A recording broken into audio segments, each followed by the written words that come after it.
Hello all you wonderfully funky people, Funky Monkey here. Welcome to today's episode of Funky Monkey miniature painting. Oh, also please say hello to my wonderful assistant who's slipping her whiskers off right here. Today's episode will be solely focused on the painting process of a miniature from start to finish, and I hope it helps you and teaches you something. If you find any value in this video, please make sure you like, so that the algorithm knows it was helpful to you. Subscribe and join this growing funky community, and hit that bell button to get notified whenever the next video is out. With that out of the way,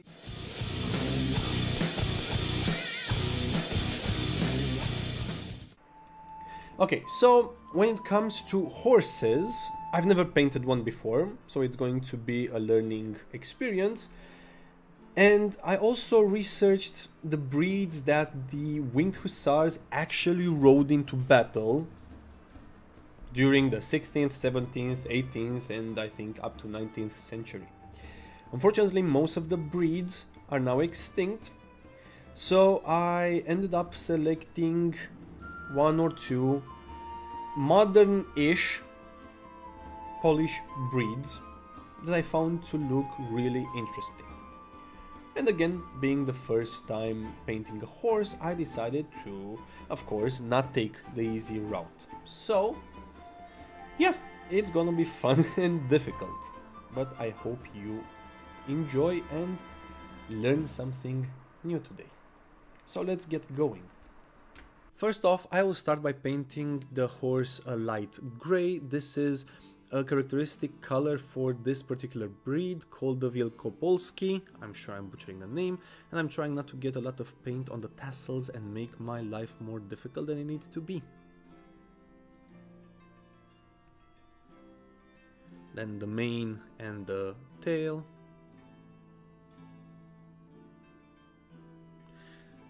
And don't forget about highlights. Do this, as it is very, very important. Now, I'm adding the dots, again very characteristic of this particular breed. I'm very nervous at this point because this is a make it or break it moment and it can ruin the whole miniature, but at least I'm getting it out of the way early on so I can go back and repaint the horse if need be. It's looking interesting, I'm gonna be very honest. I'm concerned, but I need to trust the process. Trust the process. More and more dots. Funky looking horse. Funky looking horse. I love it. Now the muzzle, pink and charcoal. Now the bane of my existence, the eyes. Again, make it or break it moment. Looks funky.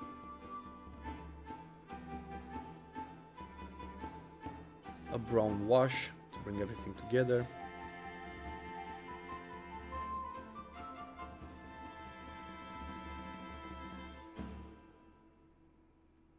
Bring together the legs and the tail.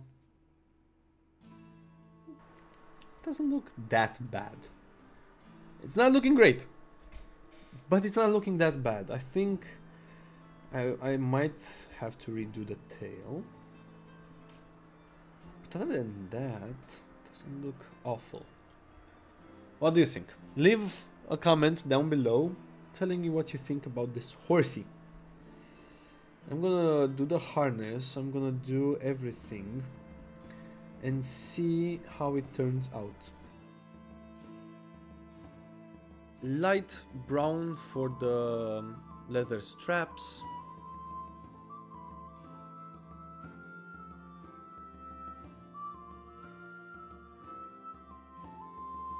Okay, as you can see, it's looking better. It's starting to get there.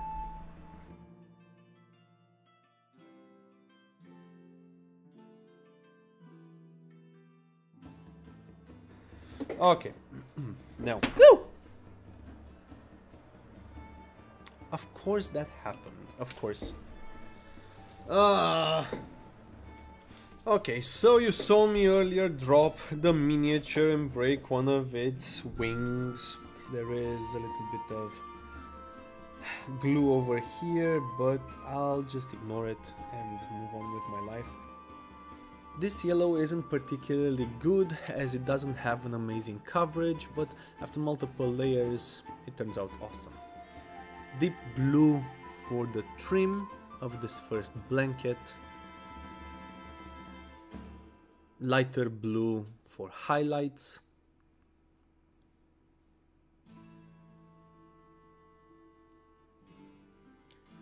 Red accents for the second blanket underneath the saddle. White trim for the third blanket on the saddle. Red highlights.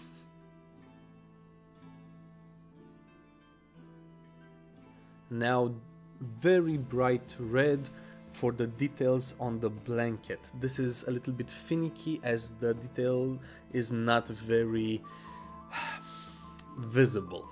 A lot of touch-ups are needed.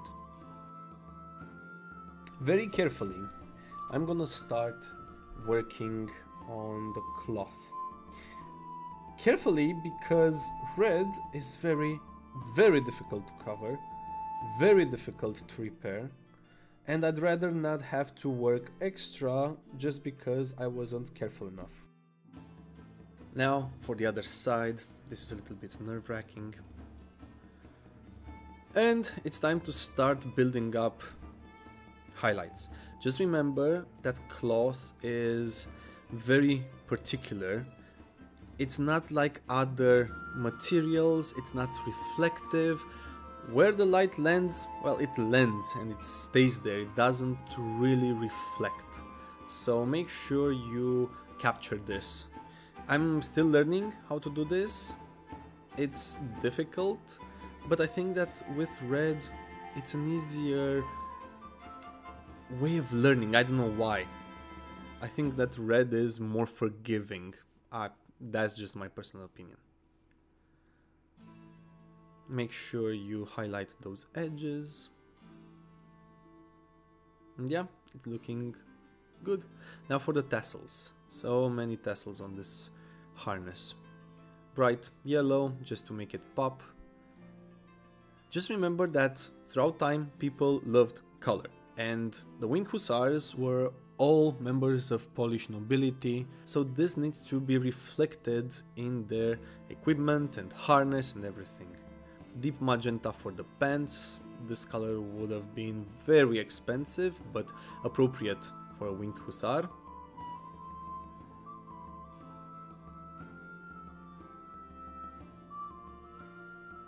Brown leather straps.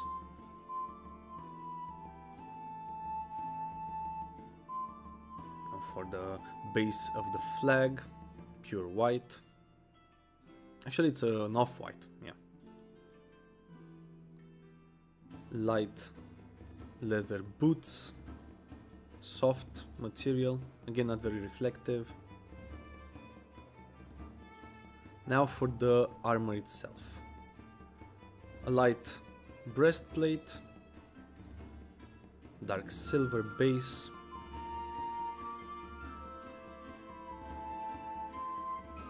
leather gloves to protect the hands.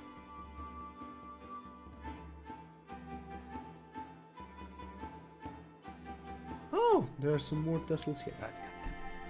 Very embellished horse. Very embellished horse. Another tassel. Now for the metal elements of the harness itself.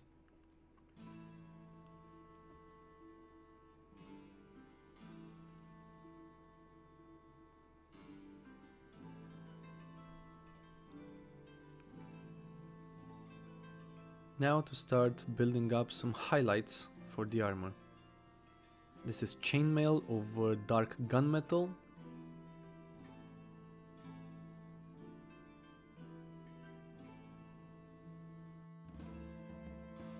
The same goes for the harness, and now for the final highlights for the armor with silver. So As you can see, it's really coming along. It really looks like this armor is catching the light and reflecting it. Just be gentle and take your time with highlights. Very, very important.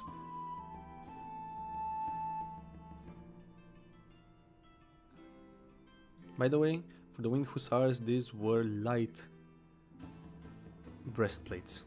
They weren't heavy cavalry. They were shock cavalry.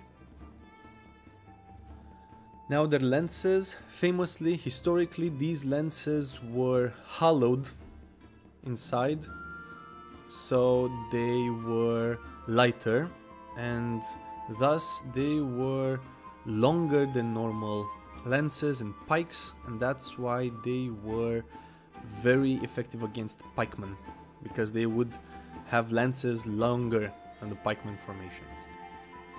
Now for the flag. I'm going for the historically accurate Polish medieval flag. White and red. Building up a little bit of highlight on the flag as well.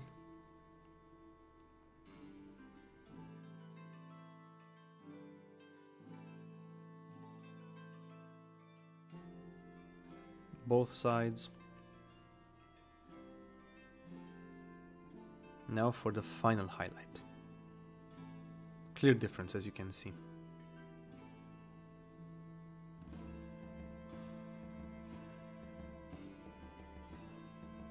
Not too bad. Repair the white. Both sides. And now, when it comes to the frame for the wings, I saw 3 different versions.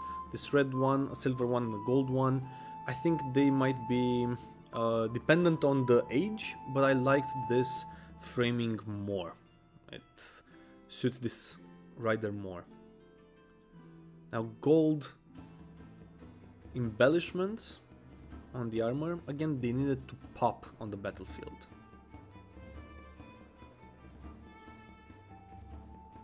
They were elite troops, some of the best cavalry in history.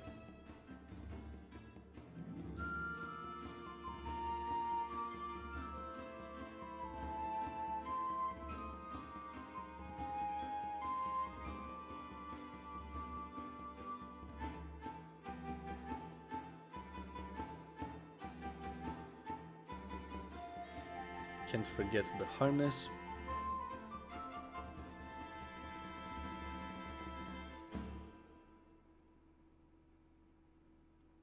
And now for the wings themselves. Thick coat of white, then a thick coat of grey. While the white is still wet.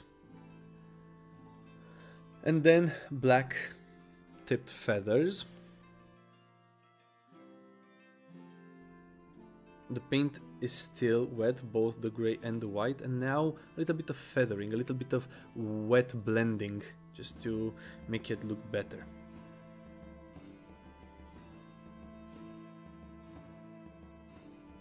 Perfect. The inside as well. Other side. Don't worry about them looking very symmetrical or anything. These were real feathers and they need to look not symmetrical. They need to look natural. Awesome. Now for the hooves, adding the last touches in essence.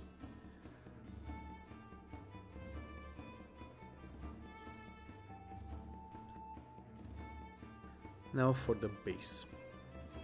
I wanted to go with a mud looking base, or muddy looking base, as this individual is part of a whole squadron, so definitely they would have destroyed the earth in their wake. A little bit of vegetation here and there, especially to hide the supports of the miniature. And yeah, that's it. And with that, we've reached the end of this video, and I truly hope you learned something new today, or you were at least mildly entertained. I am truly happy with the result of this painting session, and I hope you found it useful. Until next time, have yourselves a wonderful, wonderful, funky day. Cheers!